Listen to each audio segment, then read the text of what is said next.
Hello, everyone. Today we're going to be talking about the first piece of fall prevention, and that's exercise. So, a little introduction. My name is Jahan Shiki. I'm a physical therapist and coach, and I specialize in helping adults over 50 get strong and recover so they can stay in the game, whether that's literally the game like pickleball or a sport, or just keeping up with grandkids, keeping up in the game of life. So, I first want to share some statistics on falls as we get into exercise. There's been an increase of 30% in the last decade. However, we've also seen in research that we could decrease the injury from these falls by up to 98% through exercise and risk screening. So that's why today we're going to really focus on the exercise piece of fall prevention. To first talk about that, we needed to know the 5 systems of our bodies that help keep us upright. The first is our visual system. We use that for balance. For example, when you get up in the middle of the night, if you don't feel fully balanced, that's because it's dark and we're not able to use our eyes for balance like we can in the daytime. We also use our eyes to see obstacles and plan our path as we're walking. If we don't have our vision properly addressed through the right interventions, we might have to react a little faster to stumbles. So our visual system is really important to address. The vestibular system, also referred to as the inner ear, is our sense of kind of where we are when we're rotating and where our body is in space. Up to 30% of older adults have some kind of inner ear issue, so this often can be addressed with certain specialists, but exercise can be a piece of helping to restore that inner ear vestibular function. The next is our musculoskeletal system. So if we have strong muscles, powerful muscles that can react quickly, that means we can better respond and recover our balance. For example, if someone bumps into you or if you trip and stumble, you have to be able to really quickly put your foot out to catch yourself. Strong and powerful muscles allow you to do that. And exercise is one of the best things that we have to improve that musculoskeletal system.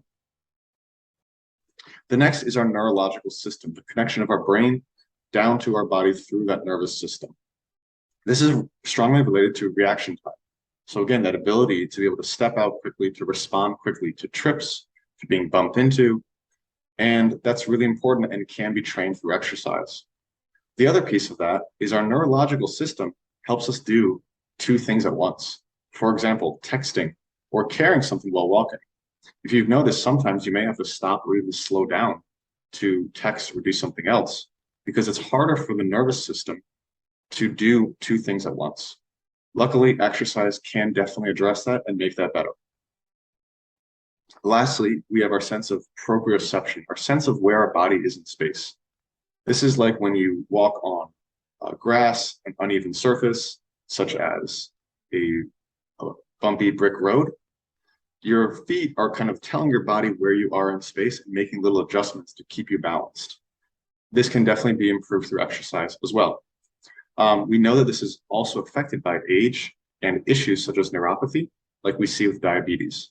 So exercise can be a piece of that, as well as working with other specialists to address issues like neuropathy. As far as recommendations, the 2 biggest things are going to be strength and balance training. Now, the important thing here is that they must be challenging. Oftentimes, we see that for older adults, our strength and balance exercises are far too easy.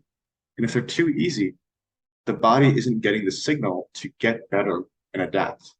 With strength exercises, they have to be hard enough so that you're actually feeling that little bit of muscle burn, you're actually feeling some work. With balance exercises, they have to be hard enough so you actually get a little bit off balance so you don't feel fully stable. So the best places to start for exercise would be to talk to first a physical and occupational therapist.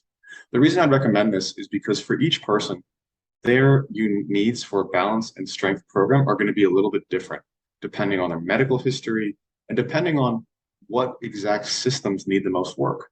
For some people, their inner ear might need a little bit more work.